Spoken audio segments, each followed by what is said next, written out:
يا أيها الإنسان ما غرك بربك الكريم الذي خلقك فسواك فعدلك في أي صورة ما شاء ركبك. Nabi SAW berpesan, la taghdab, jangan marah. Bisa nggak Pak jangan marah itu Pak? Hah? Bisa? Yang namanya marah kan kadang muncul tanpa kendali. Misalnya bapak-bapak, tiba-tiba istrinya ngomong yang nyelekit. Saat istrinya ngomong yang nyelekit, Anda muncul emosi. Baik, bisa nggak itu dihilangkan? Jangan marah. Nah, gimana saya sudah terlanjur marah? Pokoknya nggak boleh marah. Nah, terus buangnya kemana ini? Karena marah itu muncul, ada trigger, ada pancingan. Begitu ada pancingan, misalnya orang menyakiti hati Anda, atau orang mendolimi Anda, tiba-tiba muncul rasa marah dalam diri Anda. Dibuang bisa nggak? Bisa dibuang? Marahnya dibuang ke mana? Cari pohon pisang gitu, untuk dihantemi. Orang tidak akan bisa membuang amarah yang sudah ada dalam hatinya. Sampai misalnya disalurkan dengan cara melampiaskan emosinya dan seterusnya.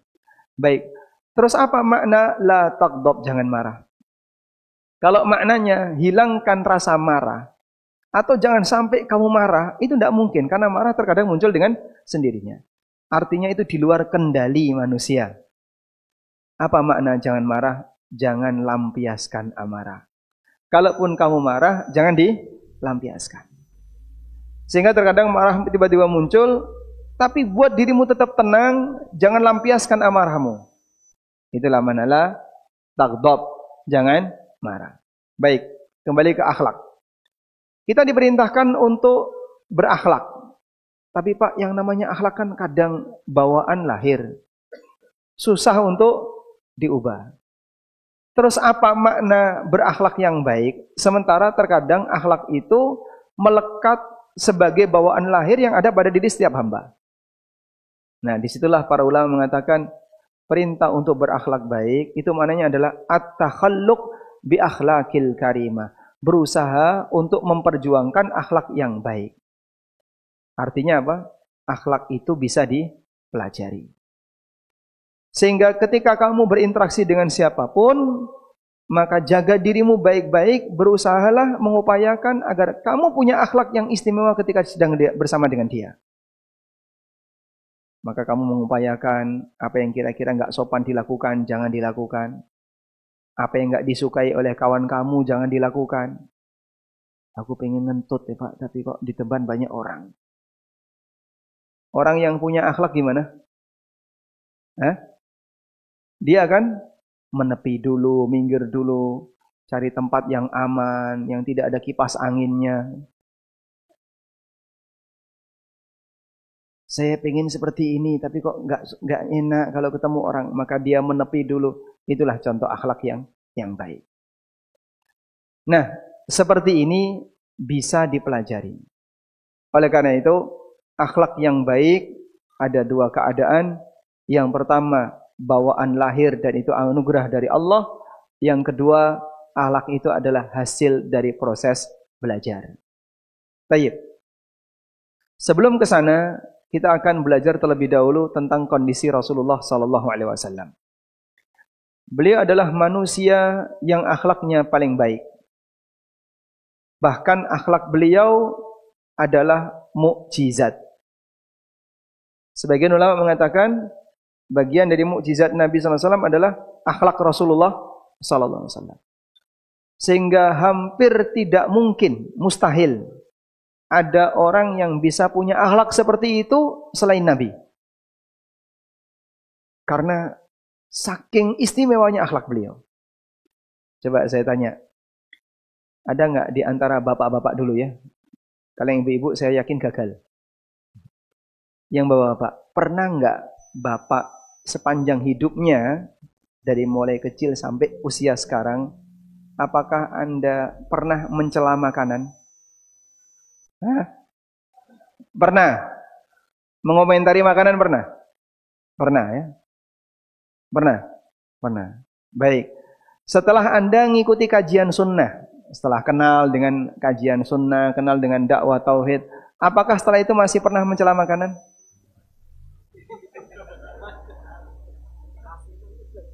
Artinya apa itu? Hah? Udah kebiasaan. Walaupun nggak kenal sunnah sama saja, nggak ada perubahan. Baik, saya nggak tanya ibu-ibu ya. Ibu-ibu, kalau Anda makan masakan orang lain, pernah nggak ngasih komentar? Hah? Sering. Sering. Tapi kalau Anda makan masakan Anda sendiri, dipuji, Masya Allah. Jadi hanya untuk satu poin yang kata Abu Hurairah radhiyallahu anhu, ma'aban nabiyyu sallallahu alaihi wasallam ta'aman qat. Rasulullah sallallahu alaihi wasallam itu tidak pernah mencela makanan, tidak pernah mengomentari makanan. Kata An-Nawawi rahimahullah, mencela makan itu cukup luas cakupannya, sampai pun kata beliau menyebut ghamid, kasinan, itu termasuk asin, hambar, kemudian apa lagi? Pahit, dan seterusnya. Masuk kategori mencela makanan. Lebih parahnya lagi, habis masih tetap dicela. Dia sudah menghabiskan itu makanan. Terus ngomong, asin. Lah tadi Bapak udah habis. Subhanallah. Ungkapan yang dia sebutkan bukan rasa syukur kepada Allah, alhamdulillah alladzi at'amani hadza wa razaqanihi min ghairi hauli minni wala quwwah. Tapi yang keluar dari dirinya adalah komentar berkaitan dengan makanan. Syukur tidak dia ucapkan, tapi komentar dia berikan. Padahal makanan sudah habis. Baik, disinilah jamaah, jika kita bandingkan antara diri kita dengan Nabi SAW, tidak mungkin bisa sama dari sisi akhlak, karena akhlak beliau termasuk mukjizat. Nah, jaminan itu disebutkan oleh Allah Subhanahu wa taala di surat Al-Qalam ayat yang keempat. Allah taala berfirman, "Wa innaka la'ala khuluqin 'adzim." Sesungguhnya engkau Muhammad la'ala khuluqin 'adzim, berada di atas akhlak yang azim. Allah mensifati akhlak Nabi sallallahu alaihi wasallam dengan azim, sebagaimana Allah mensifati Arsy dengan azim. Maka akhlaknya Rasulullah sallallahu alaihi wasallam adalah akhlak yang agung. Sampai Allah Subhanahu wa taala menjadikan akhlak beliau sebagai sumpah. Di mana kita bisa menjumpai kalau Allah bersumpah dengan menyebut akhlak Nabi sallallahu alaihi wasallam? Anda bisa lihat di surat Al-Hijr ayat 72. Baik. Manusia yang paling bejat akhlaknya itu siapa? Firaun. Kenapa? Kenapa? Ngaku tuh Tuhan, minta disembah dan ngaku Rabbukumul A'la. Innama ana Rabbukumul A'la. Aku adalah Rabb kalian yang paling tinggi. Dia mengaku mengambil hak Allah Subhanahu wa taala dan belum pernah ada makhluk yang mengaku seperti itu. Sehingga Firaun adalah manusia yang dijuluki afsakun nasi fil alam, manusia yang paling fasik di alam. Baik. Sementara itu, kalau kelompok masyarakat yang paling bejat akhlaknya, yang kelompok kaum Lut. Kaum Lut. Belum pernah ada pelanggaran yang terjadi berupa homoseksual sebelum kaum Lut. Maka Allah sebutkan dalam Al-Quran, innakum ta'tunal fahishata ma sabaqakum biha min ahadin minal alamin. Kalian telah melakukan perbuatan keji yang belum pernah ada pendahulunya di alam raya ini.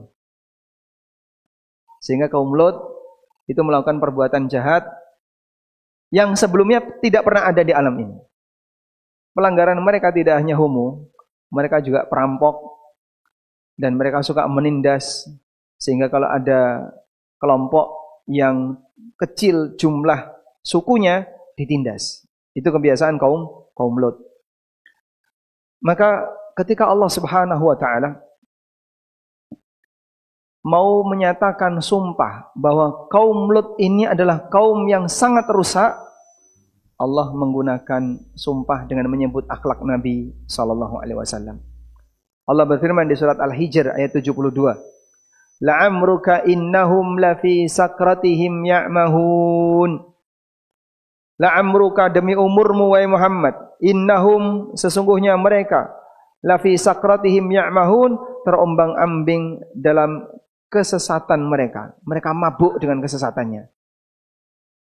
Sehingga ketika Allah bersumpah untuk menyatakan bahwa kaum Lut itu orang yang rusak akhlaknya, Allah bersumpah dengan menyebut umur Nabi sallallahu alaihi wasallam.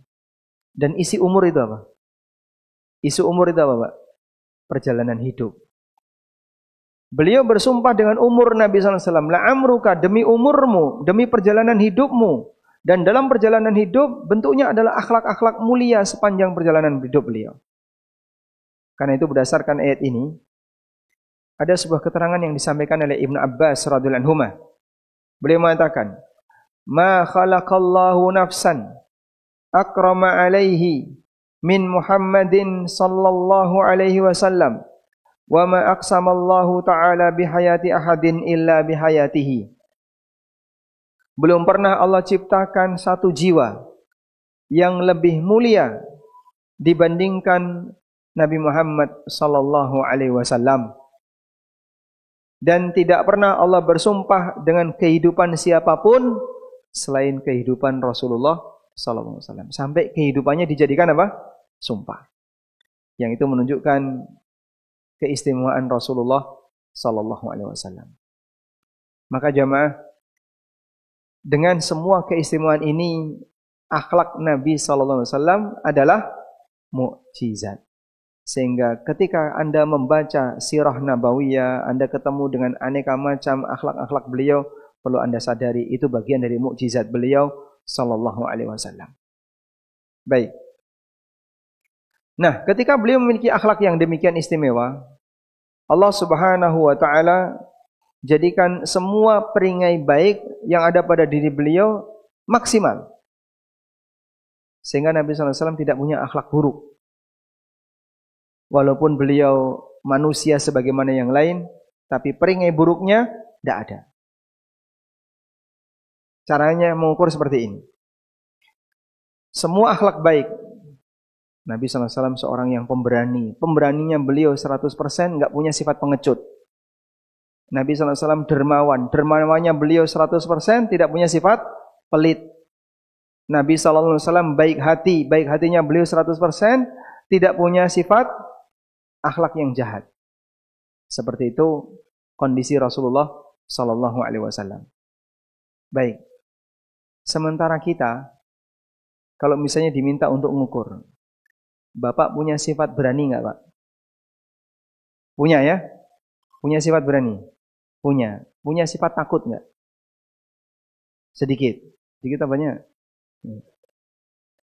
Misalnya, Anda diminta untuk mengukur, lawannya pemberani itu apa? Penakut atau pengecut ya? Pengecut. Anda diminta untuk mengukur, posisi Anda lebih dominan yang mana? Pemberani atau ke arah pengecut? Pemberani. Misalnya, ada jihad, panggilan jihad. Sudah? Di Bekasi. Nggak jauh-jauh ya. Anda berani berangkat? Ya, resmi. Tentu saja bukan jihad asal-asalan, jihad yang resmi, yang syar'i. Berani berangkat? Berani. Istrinya yang nggak berani.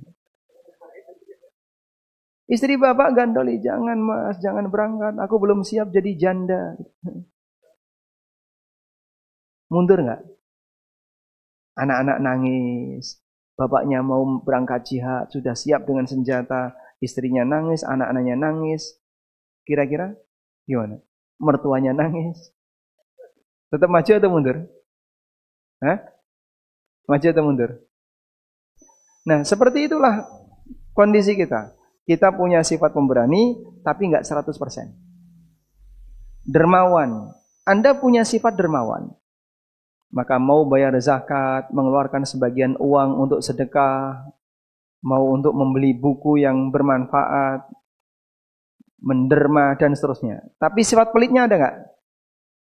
Ada sifat pelitnya? Ada? Ada. Dominan mana? Dominan mana? Dominan? Baik. Rasulullah SAW nggak punya yang sebelah sini. Sifat pelit beliau tidak ada. Maka saat Nabi SAW menderma, beliau sama sekali tidak takut miskin. Ada orang yang dikasih oleh Rasulullah SAW kambing 1 lembah. Berapa jumlahnya? Nggak usah dijumlah. Diukur volume saja. Kambing diukur volume. 1 lembah isinya kambing. Orang yang menerima kambing itu langsung pulang. Kemudian dia menyampaikan kepada masyarakatnya, ya qaumi aslimu, fa inna Muhammadan sallallahu alaihi wasallam qad a'ta atiyatan lam yakhshal faqah. Wahai masyarakatku, ayo masuk Islam.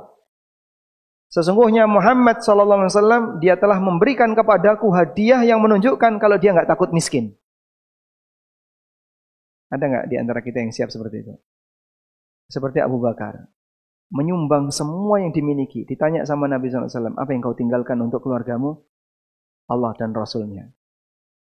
Bapak bawa ATM, ditaruh di depan takmir, silahkan kalau mau diambil, pinnya ini.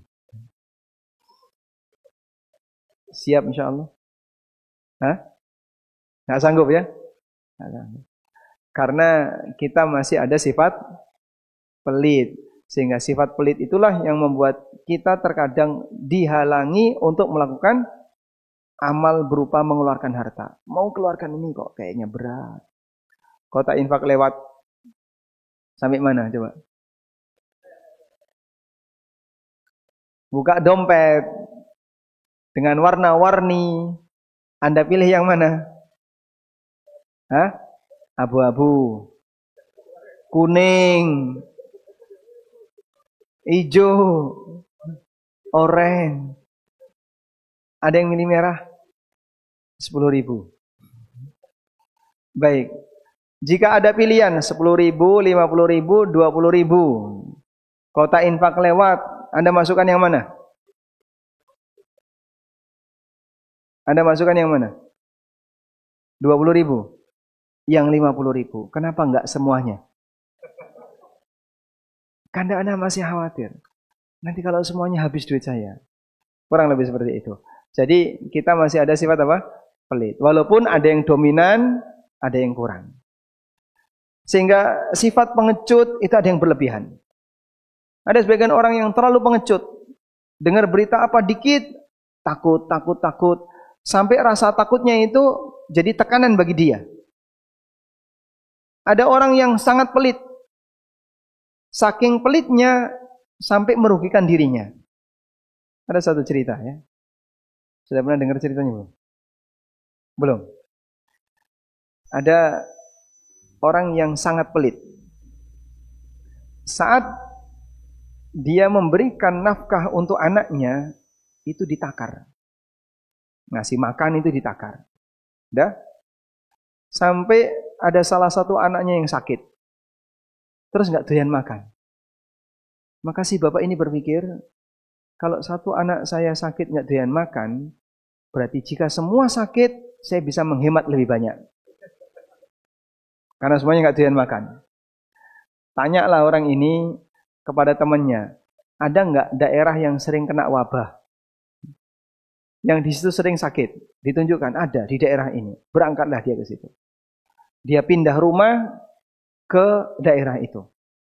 Betul, semua anaknya sakit. Dan dia bahagia dengan itu. Karena pengeluarannya berkurang. Pengeluarannya berkurang. Sampai dia sendiri sakit, kemudian mati semuanya. Ada orang yang mati karena pelitnya. Sehingga pelit terkadang membahayakan bagi orang. Ada orang yang saking pelitnya sampai dibenci istrinya. Ada yang saking pelitnya sampai dibenci teman-temannya. Ada yang saking pelitnya sampai dibenci tetangganya. Ada yang pelit sampai dibenci oleh saudaranya. Ada Pak? Ada nggak orang yang berantem dengan istrinya gara-gara suaminya pelit? Ada? Ada yang istri pelit sampai suaminya benci sama dia? Ada? Ada.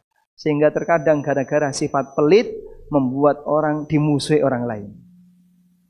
Ini pelit yang melebihi batas. Nah, makanya kalaupun kita tidak bisa punya akhlak dermawan 100%, maka jangan sampai punya akhlak kebalikannya di angka 100%. Geser ke kanan, biar tidak terlalu gede bagian akhlak yang lawannya ini. Sifat pelit misalnya. Karena itu semuanya akan merugikan diri kita. Baik. Nah, setelah kita bisa melakukan seperti ini, maka Bapak Ibu bisa melakukan analisis. Kira-kira kekuatan akhlak saya ada di mana? Caranya seperti ini, Pak. Anda siapkan 2 tabel. Tabel pertama, akhlak mulia. Tabel kedua, akhlak tercela. Ya? Di tabel yang pertama ada 2 kolom. Daftar akhlak, kolom yang kedua, skor. Tabel kedua, daftar akhlak, kolom berikutnya, skor. Masing-masing silahkan mengukur sendiri. Akhlak baik, dermawan. Lawannya, pelit. Anda kasih skor.